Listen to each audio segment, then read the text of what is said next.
The underdog. The long shot. The nobody from nowhere, never gonna happen 100 to 1 shot. We know something about that. We're with you every step of the way. Hey everybody, welcome to this week's Thursday 30. I'm Matt Stradley, and this Thursday 30 is brought to you by Ingles Markets. Low prices, love the savings. We're joined by upcoming sophomore swimmer, Bela Stuart, and of course, Coach Lykins from the swimming and diving team. Thanks so much for being here with us this week. Hey, thanks for having us. We appreciate it. Of course, Bela, all the way from Brazil. What's it like with the virus experience there in Brazil?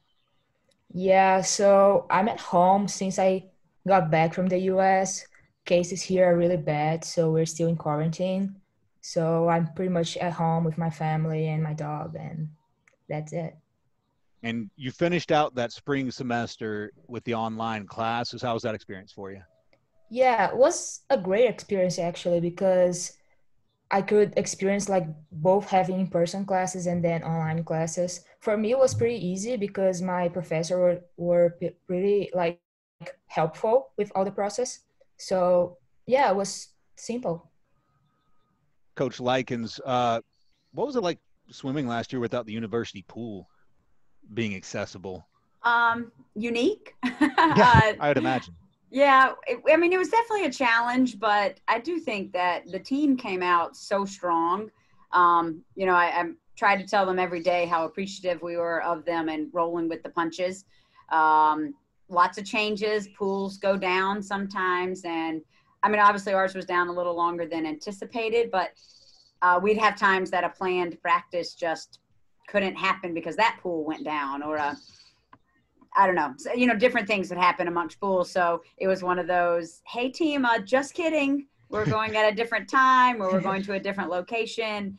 But I will say, for someone in Bela's situation and our other freshmen, obviously everyone expected to be on campus the whole time. To be fair, they didn't get that experience in the beginning. So they didn't really know what they were or were not missing. So kind of every pool we went to was a new opportunity. And then when we finally did get in we got in the day before our senior meet.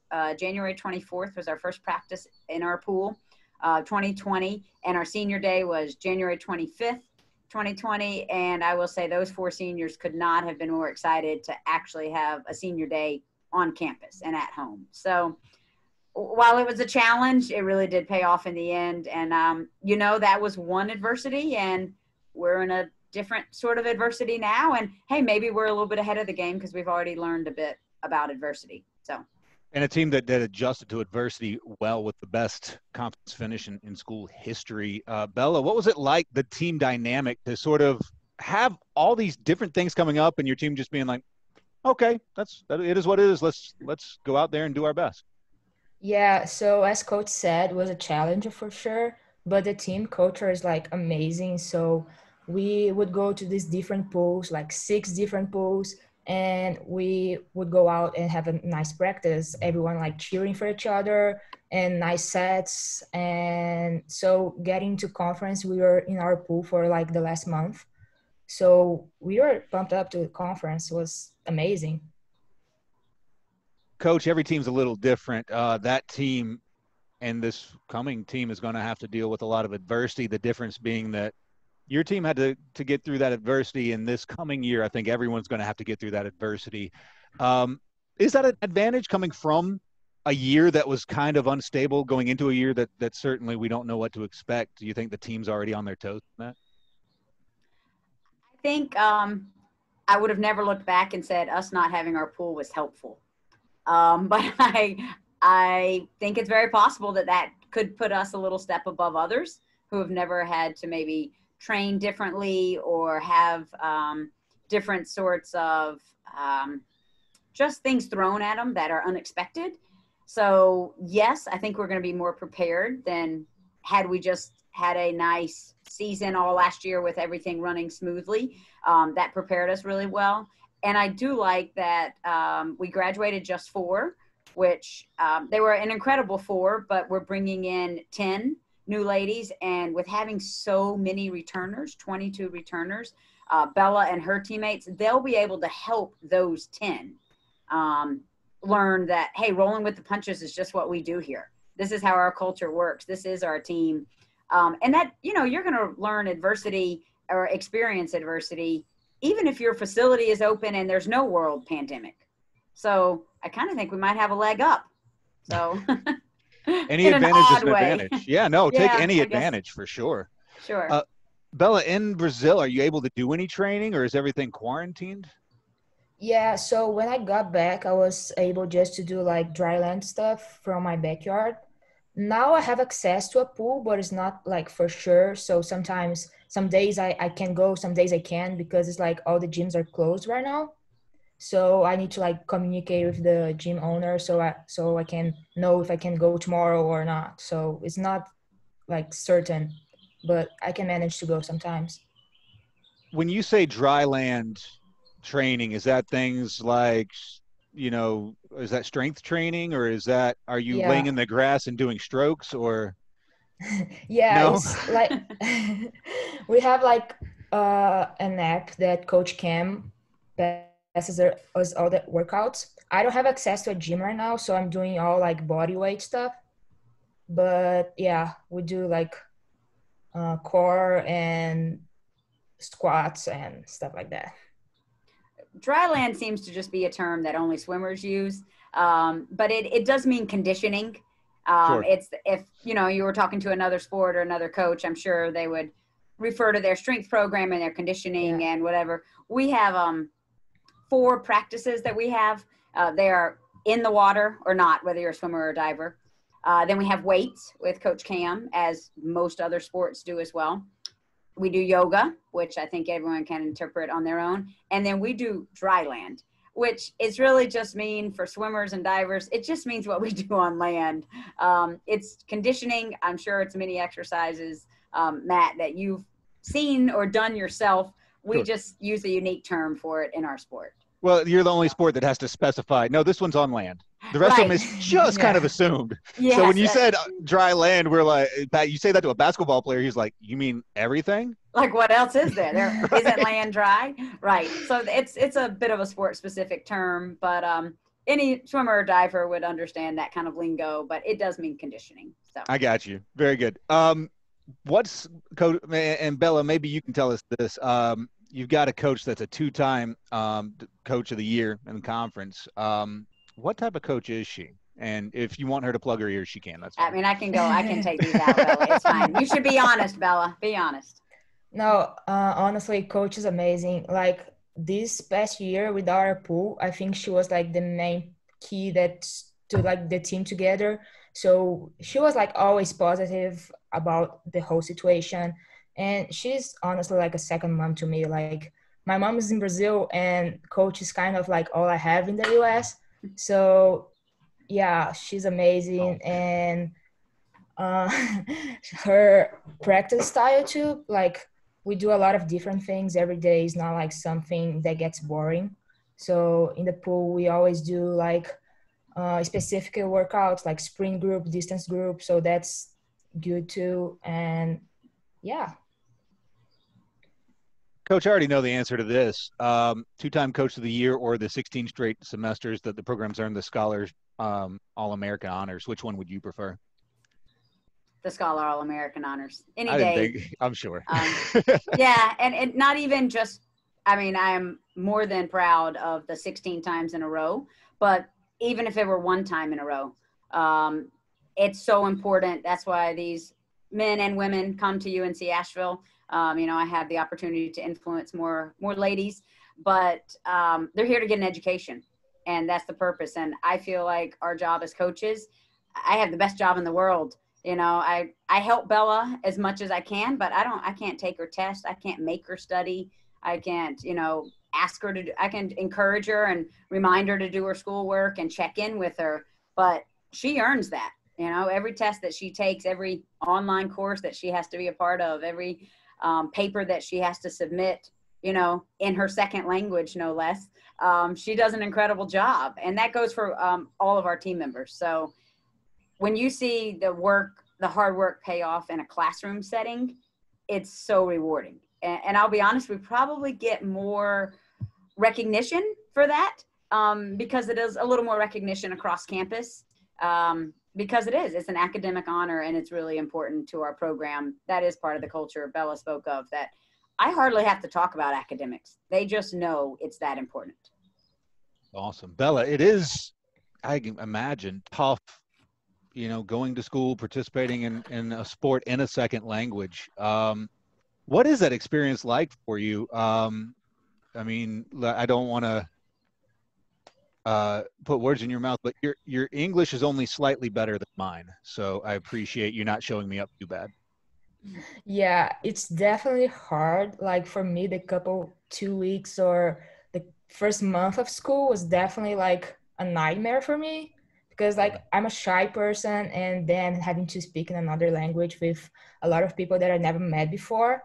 So yeah, I mean, it's hard, but everyone just like always help me. My roommate, for example, she was always helping me. Like if I made a mistake, she was trying to correct me and give me another possibilities of words and vocabulary. So yeah, it's hard, but you get used to it and you just get better with the time, I guess. Coach Lykins, if you weren't a swim and dive coach, what would you do? Oh man. I think if I ever went back to school, I mean, I have the degrees I have and that's fine, but I think if I ever went back, maybe a civil engineer. I really enjoy that type of like building and bridges and like organization. But if I could just do anything for fun and you could make money on it, I'd be a world traveler. Oh yeah. I don't know, I'd write blogs or I'd write, experiences. Like if somebody would pay me to do that, hands down, any day. Coach Lykins, the travel influencer. I could see that. Yeah. Oh yeah, that'd be my favorite. I'm pretty good at Instagram, right, Bella? Yeah. Bella, my team likes to make fun of me. They say I use too many hashtags. So. Yeah, she uses. I just found out, like as you said that you're supposed to use hashtags on Instagram. Well, see, Bella, maybe you can give some advice to Matt then. Bella, if you weren't a swimmer, I mean, you could be any campus club. It could be a sport. You could join the robotics team. I don't know. What would you do? Honestly, I don't know if I would be in another sports team. Maybe when I was younger, I would play soccer, but right now I would probably just be a student. What do you want to learn? What do you want to study? What do you want to? Where is that going? I'm majoring in management. I'm thinking about concentration in marketing, but I still don't know what I want to do with this, so I'm just waiting. Sure. I mean, I don't think as a freshman many do, and the ones that do are probably wrong, so it's okay. Yeah. I know I want to major in management, but I don't know what I want to work with right now. Sure. So I got you. Coach, you're an open water swimmer, which is sort of a whole different being in and of itself. So you've got is it a spring or a fall event that you do every year? So open water swimming is its own beast. It is a fall event that we attend. We're not doing it this year for multiple reasons, but actually I believe it's canceled. So we have participated in the College National Open Water Championship. And open water swimming is not an NCAA event. So our professional organization put together a race, which is a 5K swim in conjunction with the University of Kansas. And so they hosted on a Lone Star Lake, which is about 30 miles outside of Lawrence, Kansas. And we take our distance swimmers. They have some requirements that they have to do over the summer and the spring to earn their spot. And also maintain fitness because it's a very different swimming than being in a pool. Bella's done some open water because our whole team did a little bit in the fall, whether they wanted to or not. But it was one of those opportunities that we had to swim elsewhere. So we went to the lake one day. It's a lot of fun. It's a huge event. You're only allowed to bring 5 from your team.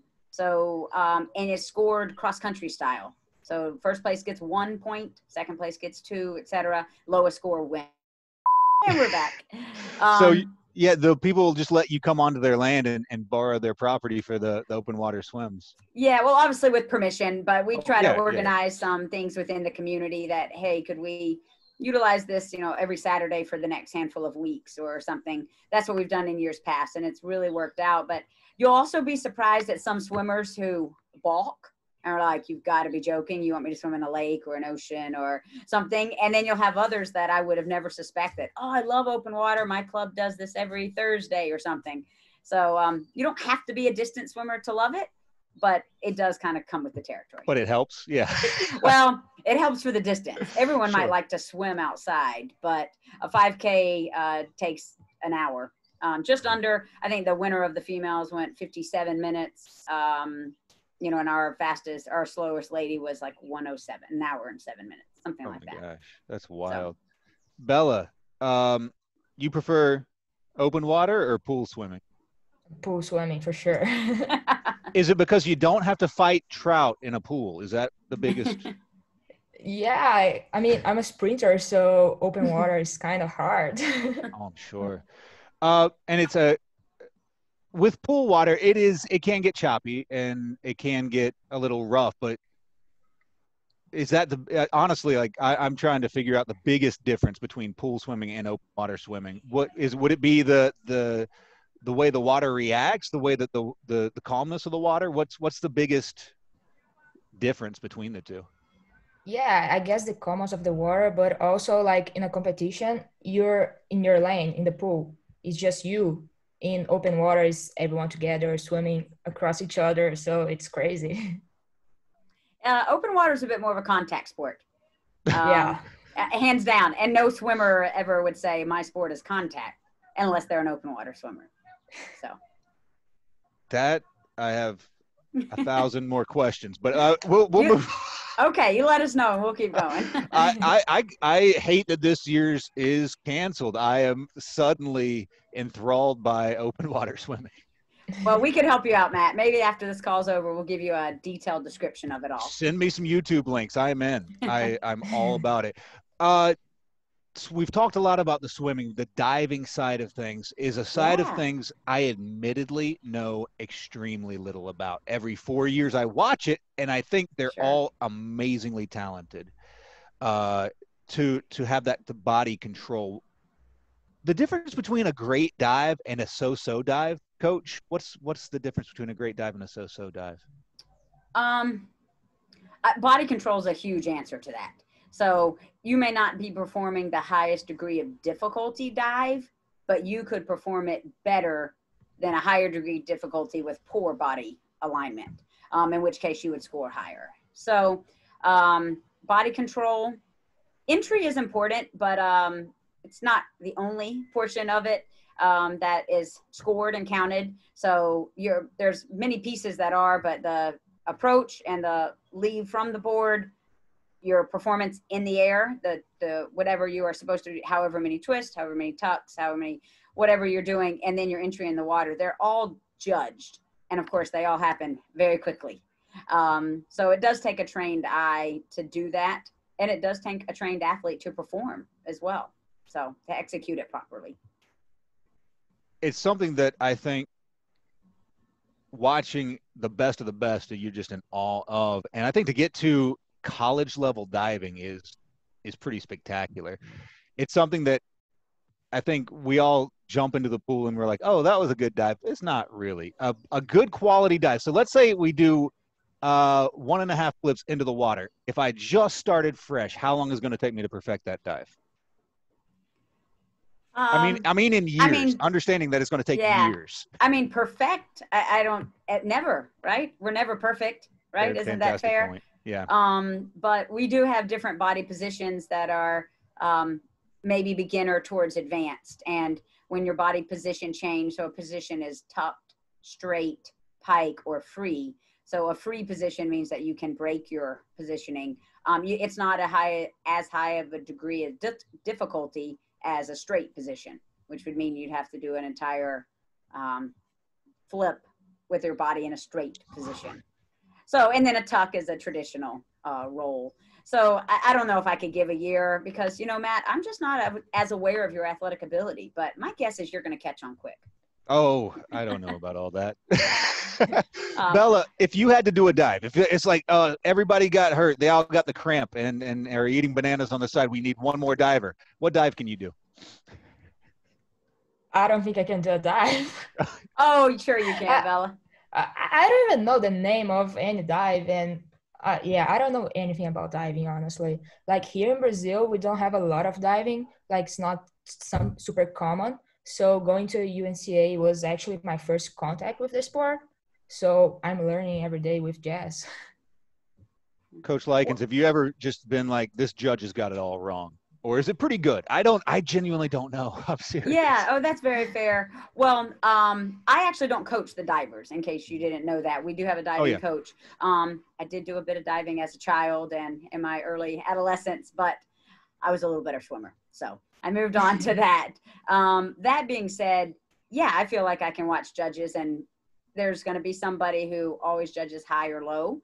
But the beauty of when you have a full, like at a conference championship, when you have, I believe we have 8, that can't be right. Yeah, 8 judges on the panel, and you drop the highest and lowest score. So if there is somebody who's constantly up scoring or down scoring, then the goal of the panel is that it's evened out. So that makes sense. And just to give a little more explanation about diving as part of our sport, Bella made a very good point that only in the NCAA and high school level are swimming and diving judged together. And I mean scored together. Sure. So if you win the 1 meter, you get the same number of points as if Bella wins the 200-yard freestyle swim. But her teammate jumped off the 1 meter 6 times and did it great, and she won that. They get the same number of points. So we actually we've only had 2 seasons of diving so far. We were able to add diving with the very, very sincere partnership with the Jewish Community Center in town, because they built a new facility and it had a diving board. Our facility at home doesn't have one, so they have been kind enough that we utilize their board, and we have a partnership with them. So next year will be our largest squad. We'll have 4 divers, and we're really excited. We'll have a senior, sophomore, and 2 freshmen. So it's going to be a fun group, and I know that they're looking forward to it as well. And it's a surprisingly engaging, and I say surprisingly just because when you think of spectator sports, swimming isn't necessarily one that pops out, but it's an extremely engaging and tension-filled sport. It's one that you can go and sit and with the divers, you can appreciate things that are just out of the world that you can't do. And with the swimmers, I get it. If you touch the wall first, you win. I get that. Like, that makes sense. That's very right up my alley of things to understand. Bella, when you're getting ready to jump in, when you're ready to go, they're getting ready to tell you to go. Whether it's you hear the beep and you stand in your spot. What are the feelings that you're feeling? Is it nervousness, anticipation, excitement? Yes, all of those. Yeah, all of those. Like, I'm just remembering all the practice we did, all the talks we had with the coaches, and okay, I need to do this and this with my turn, with my breakout, and you're just like remembering everything and excited to get in the pool and swim fast. So yeah, it's all of it. Coach Lykins, strength or technique, which one would you rather a student have and you can teach the other? I'd rather them have technique. Although, I mean, I think we can teach both, and that is a lot of our goal is to teach proper technique. Obviously injury prevention, but most ladies, when they get to this level, they must be doing something right. But our goal is, can we perfect it? So really the answer would be body awareness, because if they have body awareness, I can change Bella's technique. If she doesn't, then me making an alteration or a change is much more challenging. It'd be great if she came in super strong, but we can work on that. And there's areas we need her to be stronger than others. So we aren't a bigger, faster, stronger sport. We need lean muscle. Even sprinters need lean muscle. So that is one place, because we're still taking our bodies through water. It's not quite air, but you know, and it's not syrup, although I bet it feels like that sometimes to Bella at the end of a practice. I'm sure she feels like swimming through peanut butter. But yeah, I think I would take technique or body awareness over anything.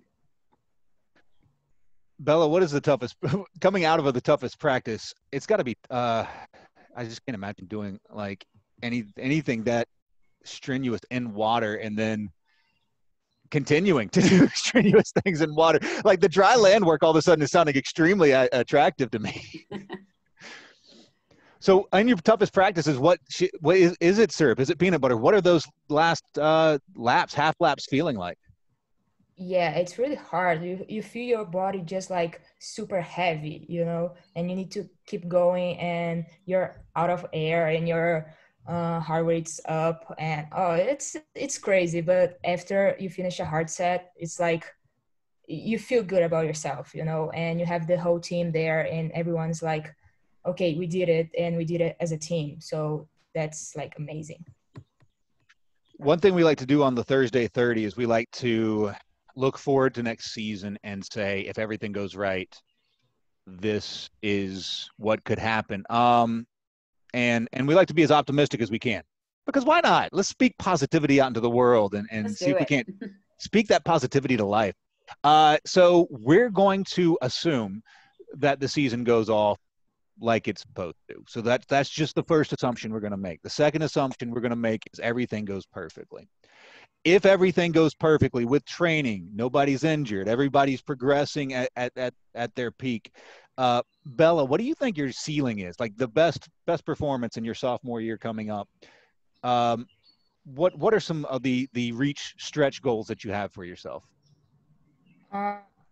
Personally, I guess going like a personal best in all my events, would be great. But like as a team, we got like the highest place in history of UNCA last conference, so maybe getting even higher. And also our 4 free relay last year, we got 4th, so maybe next year we can get a medal. I like all of those goals. Coach Lykins, what do you think? What's the stretch goals? You know, I think Bella had a good point. Podiums. An A finalist. Last year we had 7 A finalists, and swimming, a bit like track, is you swim in the morning to qualify for the evening. The difference in our sports are you can't move from your group. So if you qualify in the top 8, doesn't matter how fast or slow you swim, you're going to get 1st through 8th. And the next 8 we call the B final. So 9 through 16.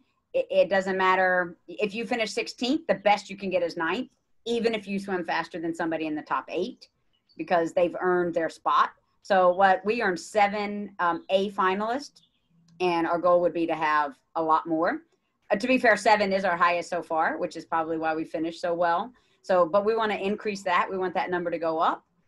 We want to see some podiums in our conference. Podiums are top 3.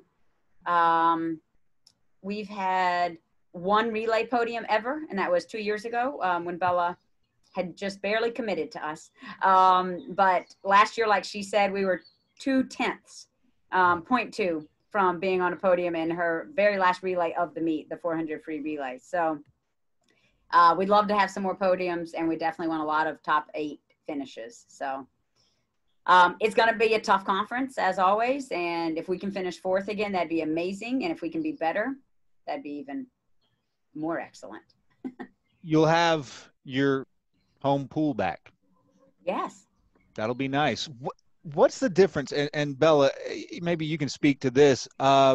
When there's a home crowd cheering, does that do anything for a swimmer? And do you get pumped up if you got a home crowd cheering for you? Okay. Yeah, for sure. It's like this energy is everyone's there for you, you know, and you have the whole team and everyone's there to do their best. So it's just an amazing energy, and yeah, it makes all the difference. And a pool can get really loud. Coach Lykins, tell the Bulldog fans out there how big of a difference it makes, and tell them to come on down and see some of these meets if they can, of course, COVID willing. Yeah. Assuming it all works out. Our facility does get loud. Really high ceilings. a bit of an older building, but that's how they used to build them, and it is greatly to our benefit. The ceiling's actually 3 floors high, maybe more. We sit on kind of a half floor, like not quite 0, but a half floor up, but there's nothing above us. So we go from all the way to the top of the building of the Justice Center. So it is an intimate environment. It is closely packed, and we usually have a very full squad or a very full crowd.